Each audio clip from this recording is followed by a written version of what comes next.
মৰমৰ ছাত্ৰ ছাত্ৰীসকল, আজি তোমালোকক দশম শ্ৰেণীৰ সমাজ বিজ্ঞান বিষয়ৰ ৰাজনৈতিক খণ্ডৰ কেইটামান সানমিহলি প্ৰশ্নোত্তৰ তোমালোকৰ মাজলৈ আগবঢ়াই আনিছোঁ। আশা কৰিছোঁ তোমালোকে প্ৰথমৰ পৰা শেষলৈকে মনোযোগেৰে চাবা। এতিয়া প্ৰথম প্ৰশ্নটো হৈছে, ভাৰতৰ সংবিধান খচৰা কমিটিৰ কেইজন সদস্য আৰু সদস্যকেইজনৰ নাম লিখা। ভাৰতৰ সংবিধান খচৰা কমিটিৰ কেইজন সদস্য আছিল আৰু সদস্যকেইজনৰ নাম লিখা। এতিয়া সংবিধান খচৰা কমিটিত মুঠতে কেইজন সদস্য আছিলে? 7জন সদস্য আছিলে। এইকেইটা কথা তোমালোকে মনত ৰাখিবা। যদিও কিতাপত লিখা আছে, কিন্তু কেতিয়াবা এইটো প্ৰশ্ন পৰীক্ষাত আহিলেও ধৰা কেইজন হয় উত্তৰটো মনত ৰখাবলৈ দিগদাৰ হয়। এতিয়া সদস্য কেইজন হৈছে ডক্টৰ বি.আৰ. আম্বেদকাৰ, এওঁ আছিলে সংবিধান খচৰা কমিটিৰ সভাপতি, আৰু N Gopalaswami Ayyangar, Alladi Krishnaswami Iyer, K M. Munshi, Syed Mohammad Saadulla, N Madhav Rau, D P. Khaitan.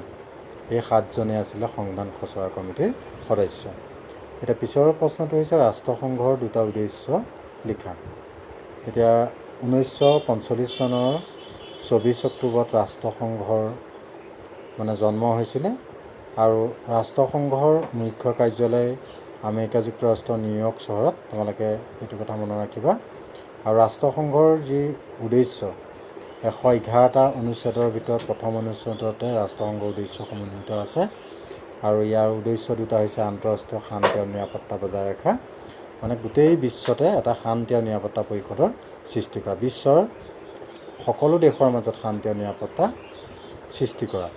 তাৰ পিছৰ পইণ্টটো হৈছে সমান অধিকাৰ আৰু আত্মনিয়ন্ত্ৰণৰ ভিত্তিত দেশসমূহৰ মাজত বন্ধুত্বপূৰ্ণ সম্পৰ্ক প্ৰতিষ্ঠা কৰা, যাতে সকলো দেশেই সমান অধিকাৰ পায়, সকলো দেশেই যাতে আত্মনিয়ন্ত্ৰণৰ ক্ষেত্ৰতো সমান সুবিধা পায়, আৰু এনেকুৱা এক পৰিৱেশৰ সৃষ্টি কৰি সকলো দেশৰ মাজত এটা কি হৈছে একতাৰ ভাৱ সৃষ্টি কৰা, বিশ্বৰ সকলোবিলাক দেশৰ মাজতেই কি হৈছে বন্ধুত্ব সম্পূৰ্ণ সম্পৰ্ক প্ৰতিষ্ঠা কৰাটো হৈছে ৰাষ্ট্ৰসংঘৰ এটা প্ৰধান উদ্দেশ্য। তাৰ পিছৰ প্ৰশ্নটো হৈছে ৰাষ্ট্ৰসংঘৰ দুটা অংগৰ নাম লিখা। এতিয়া ৰাষ্ট্ৰসংঘৰ অংগ কেইবাটাও, ৰাষ্ট্ৰসংঘৰ অংগ হৈছে 6টা, আৰু তাৰে ভিতৰত দুটা অংগ হৈছে সাধাৰণ সভা আৰু নিৰাপত্তা পৰিষদ। সাধাৰণ সভা আৰু নিৰাপত্তা পৰিষদ হৈছে ৰাষ্ট্ৰসংঘৰ দুটা অংগ। এতিয়া পিছৰ প্ৰশ্নটো হৈছে ৰাষ্ট্ৰসংঘৰ বৃহত্তম অংগটোৰ নাম কি? এতিয়া ইয়াৰ শুদ্ধ উত্তৰটো হৈছে ৰাষ্ট্ৰসংঘৰ বৃহত্তম অংগটোৰ নাম হৈছে সাধাৰণ সভা। এতিয়া সাধাৰণ সভা হৈছে ৰাষ্ট্ৰসংঘৰ বৃহত্তম অংগ। 6টা অংগৰ ভিতৰত সাধাৰণ সভা হৈছে ৰাষ্ট্ৰসংঘৰ বৃহত্তম অংগ। এতিয়া পিছৰ প্ৰশ্নটো হৈছে ৰাষ্ট্ৰসংঘৰ নিৰাপত্তা পৰিষদৰ স্থায়ী সদস্য ৰাষ্ট্ৰ কেইখন আৰু কি কি? এতিয়া ৰাষ্ট্ৰসংঘৰ নিৰাপত্তা পৰিষদৰ স্থায়ী সদস্য ৰাষ্ট্ৰ হৈছে 5খন, আৰু এই 5খন সদস্য ৰাষ্ট্ৰ হৈছে আমেৰিকা যুক্তৰাষ্ট্ৰ, গ্ৰেট ব্ৰিটেইন, ফ্ৰান্স, ৰাছিয়া আৰু চীন। এইখন হৈছে আমেৰিকা যুক্তৰাষ্ট্ৰৰ স্থায়ী সদস্য ৰাষ্ট্ৰ। স্থায়ী সদস্য ৰাষ্ট্ৰ 5খন, আৰু পৰীক্ষাত আহিলে তোমালোকৰ 5খন নাহিবও পাৰে, 2খন বা 3খন বা 1খনো আহিব পাৰে। এতিয়া পিছৰ প্ৰশ্নটো হৈছে ভেটো প্ৰয়োগৰ ক্ষমতা কাৰ আছে? এইটো এটা অতি গুৰুত্বপূৰ্ণ ক্ষমতা। এতিয়া এই ভেটো প্ৰয়োগৰ ক্ষমতাটো আছে নিৰাপত্তা পৰিষদৰ। এতিয়া নিৰাপত্তা পৰিষদৰ স্থায়ী সদস্যসকলৰ এই ভেটো প্ৰয়োগৰ ক্ষমতাটো আছে। ভেটো হৈছে এক প্ৰকাৰৰ বিশেষ ক্ষমতা, আৰু যি ক্ষমতা অকল ৰাষ্ট্ৰসংঘৰ নিৰাপত্তা পৰিষদৰ স্থায়ী সদস্যসকলৰ হাততহে এই ক্ষমতা আছে। কিবা এটা সিদ্ধান্তত উপনীত হ'বলৈ হ'লে 5খন সদস্য ৰাষ্ট্ৰই সন্মতি প্ৰদান কৰিব লাগিব, আৰু এই বিশেষ ক্ষমতাটোৱে হৈছে ভেটো ক্ষমতা। এতিয়া পিছৰ প্ৰশ্নটো হৈছে ৰাষ্ট্ৰসংঘৰ প্ৰথম সচিব প্ৰধান কোন আছিল আৰু বৰ্তমান সচিব প্ৰধান কোন? এইটো এটা অতি গুৰুত্বপূৰ্ণ প্ৰশ্ন, যে ৰাষ্ট্ৰসংঘৰ প্ৰথমজন সচিব প্ৰধান আছিলে ট্ৰাই ভালডান লী, নৰৱেৰ ট্ৰাই ভালডান লী, আৰু ৰাষ্ট্ৰসংঘৰ এজন প্ৰথম আছিলে সচিব প্ৰধান, আৰু বৰ্তমান সচিব প্ৰধান হ'ল পৰ্তুগালৰ এণ্টনিও গুটেৰেছ। বৰ্তমান হৈছে ৰাষ্ট্ৰসংঘৰ সচিব প্ৰধান হৈছে পৰ্তুগালৰ এণ্টনিও গুটেৰেছ। এতিয়া পিছৰ প্ৰশ্নটো হৈছে ৰাষ্ট্ৰসংঘৰ দুটা অভিকৰণৰ নাম লিখা। ৰাষ্ট্ৰসংঘৰ দুটা অভিকৰণৰ নাম লিখা।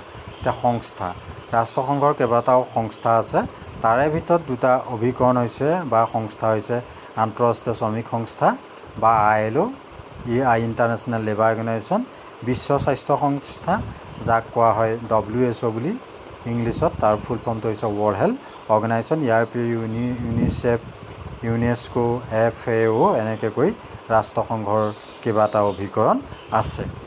এতিয়া পিছৰ প্ৰশ্নটো হৈছে ৰাষ্ট্ৰসংঘৰ ন্যস্তীকৰণ সম্পৰ্কত সম্পাদিত হোৱা দুখন চুক্তিৰ নাম লিখা।